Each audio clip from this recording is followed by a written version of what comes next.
But just as I was falling asleep, I was suddenly awoken by a strange noise emanating from the hallway, specifically David's bedroom. Cracking the door and tiptoeing down the hall, I slowly approached it. It was a growling noise accented by what sounded like howling and drooling. Surely, Ryan was right, and there was, in fact, something wrong with David. I thought to myself, terrified by what might have come over him. I turned around to find David standing at the door to the backyard, holding a steak knife. David. I began to scold him, but he had already come charging at me, as the rest of the partygoers cried out in horror, raising his weapon in the air, ready to strike. But before he was able to bring the knife down on me, here comes another episode of Drawing and Telling Horror Stories with Mr. Beast. This time I'll narrate a story told by a single mom. This one is pretty sinister, guys. These are her words. Listen to this. I'm a single mom. I never knew who the donor was. Now there's something very wrong with my son. Series, it all started when I got divorced at the age of 39, she says, and was left with a choice. Return to the dating circuit, as my single girlfriends would jokingly refer to it, and take my chances on finding a man ready to jump right into having a family, or explore alternative means of having a child, on my own. The very sound of it terrified me, but when I thought about starting a relationship all over again after 10 long years of trying to salvage one, going it alone didn't sound so bad. And so, the next day, I began looking into artificial insemination by way of an anonymous sperm donation. A week after that, I was at a fertility clinic, looking through a database containing profiles of potential anonymous donors and making arrangements for a procedure. A month after that, I was pregnant. And 9 months after that, I was giving birth to my beautiful baby boy, David. And while I didn't know who David's biological father was, it didn't matter. I was his mother, he was my son. And we were in it together. That is, until almost 7 years later, when I received a call from an unknown number that would change my life forever. Hello? I answered. Is this Mary Birch? A man asked on the other line. Yes, this is she, I replied, prepared to hang up at the earliest sign of spam risk. The same Mary Birch who received an artificial insemination from an anonymous sperm donor 7 years ago tomorrow? Fuck. I thought to myself, assuming that after all these years, the anonymous donor himself had suddenly come looking for me. Or worse, David. This is Ryan McDonald. I was a nurse at the fertility clinic where you chose your anonymous donor and underwent your procedure. Okay, I replied, unsure of where he was going with it. Mary, I'm not sure exactly how to tell you this, but there's something you need to know about David. What? And I need to tell you before tomorrow. Later that night, I was sitting at a diner texting David's babysitter his dietary restrictions, while at the same time researching where to rent a bouncy house for his 7th birthday the next day, when Ryan McDonald sat down in the booth across from me. He didn't look familiar, but in my defense, it had been almost 7 years, and it wasn't like I ever got to know any of the countless nurses I had met during the process.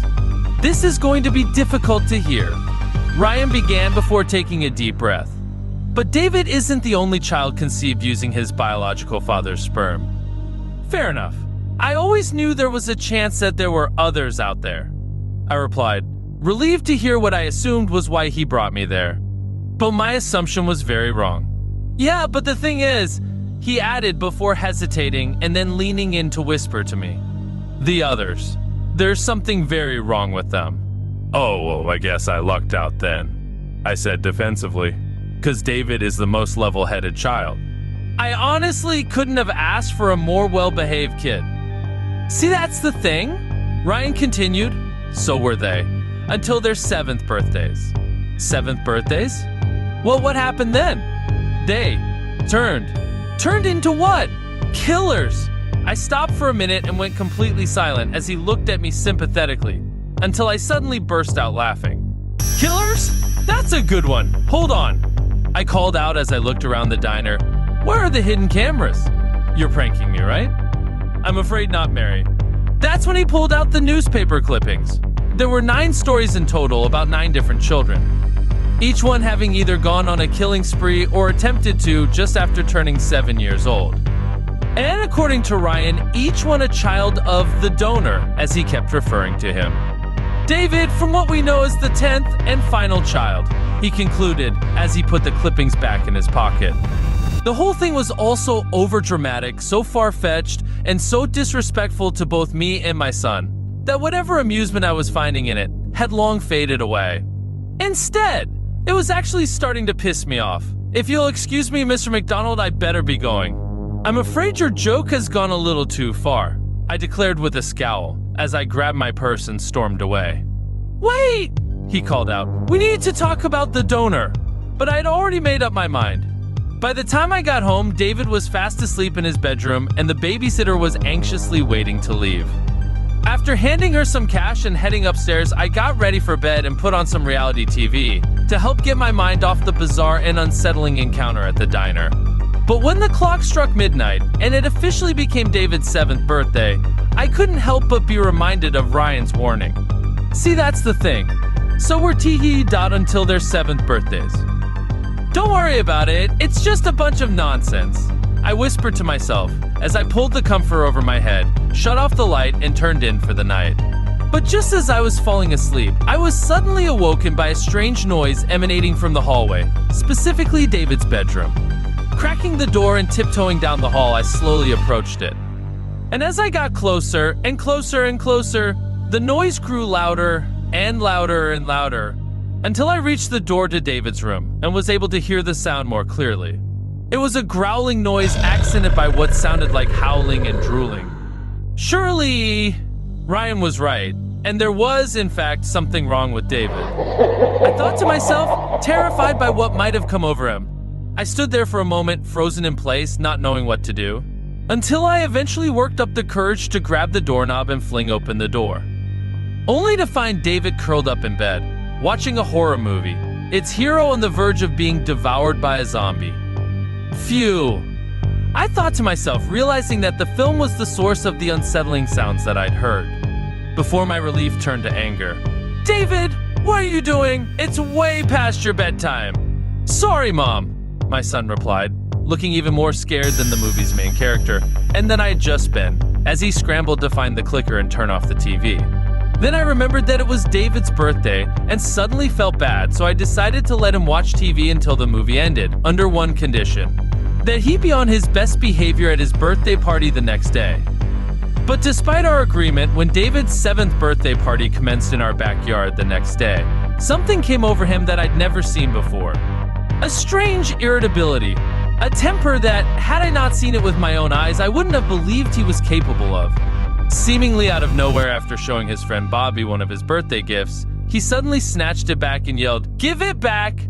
It's not yours, it's mine!" before shoving him to the ground. "David!" I screamed as Bobby's eyes welled up, and the other moms looked on in surprise. "That's enough!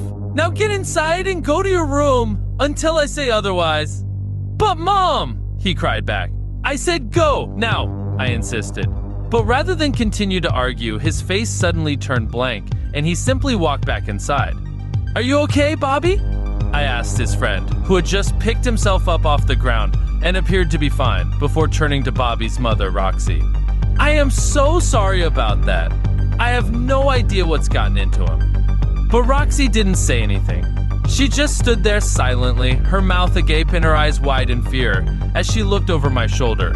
I turned around to find David standing at the door to the backyard, holding a steak knife. Oh, David. my God. I began to scold him, but he had already come charging at me, as the rest of the partygoers cried out in horror. Now it's important to know why my husband had left so many years ago. Truth is, he had a terrible temper and was prone to psychological and emotional abuse. He had never laid a finger on me until one day when, in the middle of a fight, he seemingly out of nowhere picked up a kitchen knife and threatened to use it on me.